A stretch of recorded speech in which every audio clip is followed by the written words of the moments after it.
Hi, we are the Elite Group, and Roki and Kristen and I will be talking about the 3 styles of leadership that we've chosen to research and which one we think is the best fit for healthcare management. So the 3 different styles of leadership that we have researched and are going to compare today are transactional, situational, and transformational. So to start, what is transactional leadership? Essentially, it's a style of leadership that mainly focuses on the outcomes and the results of a task, and there's a strong emphasis on positive and negative reinforcement. Transactional leadership is based off Max Weber's theory of rational legal leadership, known today as transactional leadership. He theorized that success comes with give and take within a team. And another key point of this style is the contingent reward system, which ties into the external motivation factor for employees, which can either be a very positive thing or a negative thing for the company. Transactional leadership is known for its high level of corporate structure, which helps to maintain stability and drive results overall. Some pros of this specific leadership style is that it does yield results most of the time, which is why we see it a lot in corporate companies, because big companies are looking for a style of leadership that will get them results fast. The reward system and efficient structure have been known to consistently hit most of their targeted goals, and this style is also very productive and time efficient with the hierarchy that is in place with the superior and the subordinates. Some cons to note are that this style leads to competition within a team because there's a lot of individuals who are all trying to get recognition by their superior, which takes them away from their overall team goal. And it can also be a dominating and overbearing type of management due to that hierarchy of the subordinates and the superiors. This style also limits creativity due to its rigid structure and all of the policies that are set in place.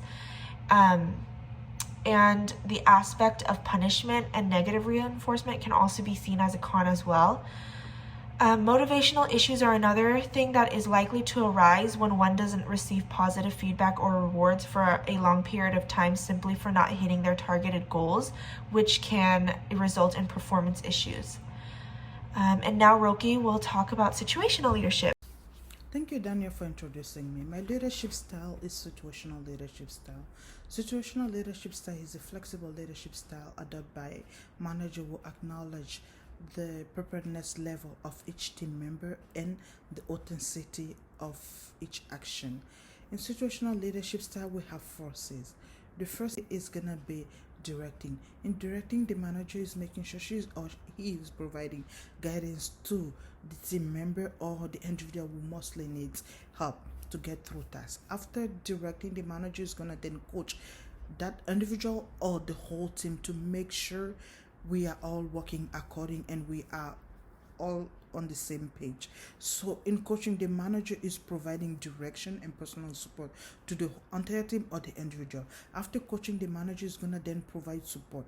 In support, the manager support is like coaching, but in support, the manager is providing more help and resources to the entire team or the individual who mostly needs help.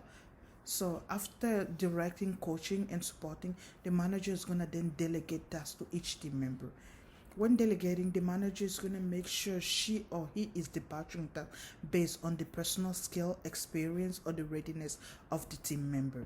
So in situational team, we have strength and weakness. So in strength, we can cite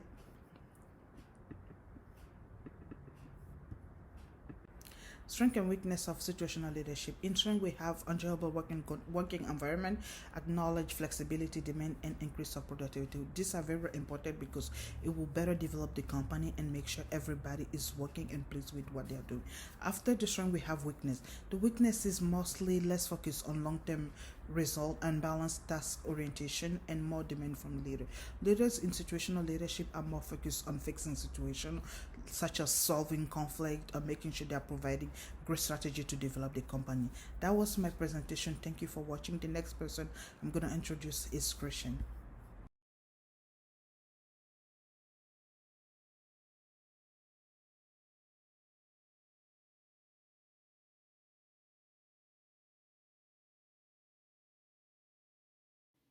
Thank you, Roki, for presenting situational leadership. Hi, everyone. My name is Kristen, and I will be discussing transformational leadership. So, what is transformational leadership? It's a leadership approach in which leaders promote positive change and inspire team members to strive for excellence. There are 4 core dimensions of transformational leadership. The first dimension is idealized influence. Leaders serve as a role model for their employees and set high standards in order to reach goals and be successful. Leaders with idealized influence are more often to be trusted and respected by their employees. Inspirational motivation is another core dimension. It's composed of inspiring and motivating employees to commit to the vision of the organization.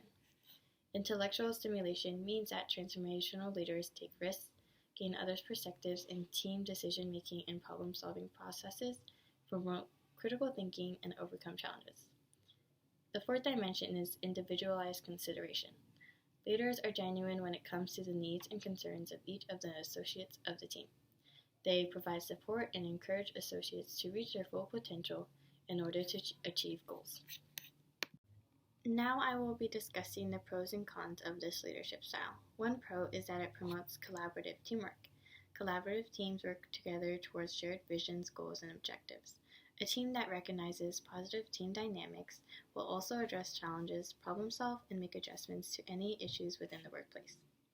This allows teams to work more effectively as a team and cohesively work towards high-level goals. Effective communication is another advantage of this style. Transformational leaders create a culture of open communication.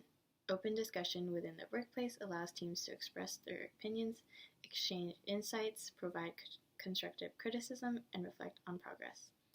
Leaders also effectively communicate roles and responsibilities of the team. Transformational leadership empowers associates to be creative and innovative. They constantly challenge followers to enhance their workplace performance. Also, leadership has a positive impact on employee satisfaction. Leaders who genuinely care for their employees and support them to reach their full potential increases in employee engagement and performance, and as a result, increases employee satisfaction. Although there are many strengths of this leadership style, there are some cons. One con is employee burnout. Although pressure and accountability are good characteristics of transformational leadership, burnout can transpire. High levels of sustained productivity can lead to burnout. When a leader is constantly motivating employees to reach a vision or deadline, this can cause some people to feel overwhelmed and overworked. Transformational leaders want everyone to be involved in decision-making processes to gain different perspectives, but this may not be practical for every decision.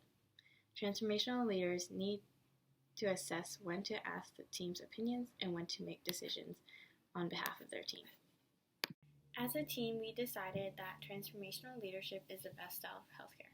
Transformational leadership focuses on creating change and enhancing quality of relationships between team members and leaders.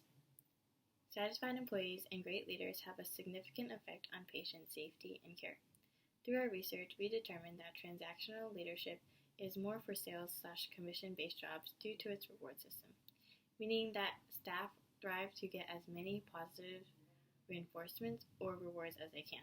It's not the best for healthcare because we don't want healthcare staff to be working to get ahead or get rewarded. Instead, we want healthcare staff and leaders to prioritize patients. Plus, healthcare is a team effort where multiple physicians and staff have to work together for the patient. So having each staff try to get ahead would not be ideal. When comparing situational to transformational leadership, situational focuses more on conflict management and problem solving. Although this is needed in healthcare, we decided that it's a style that's very specific and other qualities are needed within a healthcare leader. Thank you for watching our presentation. We discussed 3 different leadership styles and why we think transformational leadership is the best for healthcare. Let us know if you have any questions, and we hope you have a great day.